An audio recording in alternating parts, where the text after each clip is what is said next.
মেঘলা এবার রাতুলকে পথের ফকির বানিয়ে ছাড়বে আগামী পর্বে। বিস্তারিত জানতে সম্পূর্ণ ভিডিওটি দেখতে থাকুন।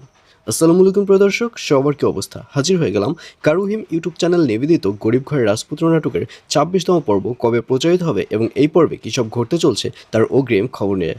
অলরাইট গাইস, এই পর্বটি আসলেই কেউ মিস করবে না, কারণ ফাইনালি এবার মেঘলাকে দেখা যাবে সে রাতুলকে পথের ফকির বানিয়ে ছাড়বে। কারণ মেঘলা রাতুলকে তার অফিসে ইনভাইট করবে, কিন্তু রাতুল ভাববে যে মেঘলা হয়তো তাকে বিয়ে করবার জন্য ইনভাইট করেছে, কিন্তু উল্টো মেঘলা রাতুলের গালে কষে একটা থাপ্পড় মারবে এবং রাতুলকে বলবে যে তুই কোন সাহসে আমার পিছনে গুন্ডা লেলিয়ে দিয়েছিস, তুই কোন সাহসে এরকম একটা ক্রাইম করেছিস যার কারণে তোকে আমাদের অফিস থেকে বের করে দিলাম। এই বলে রাতুলের সারা জীবনের যে ইনভেস্ট রয়েছে সব ইনভেস্ট মেঘলা নিয়ে রাতুলকে পুরো অফিস থেকে বের করে দিবে, আর যার কারণে রাতুল পথের ফকির হয়ে যাবে।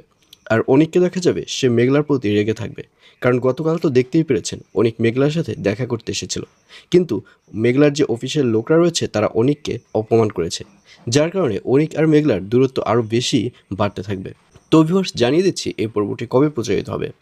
গরিব ঘরের রাজপুত্র নাটকের 26তম পর্ব প্রচারিত হবে আগামী 19 তারিখ, অর্থাৎ 19 মে মঙ্গলবার দুপুর 12টার সময় শুধুমাত্র কারুহিম ইউটিউব চ্যানেলে।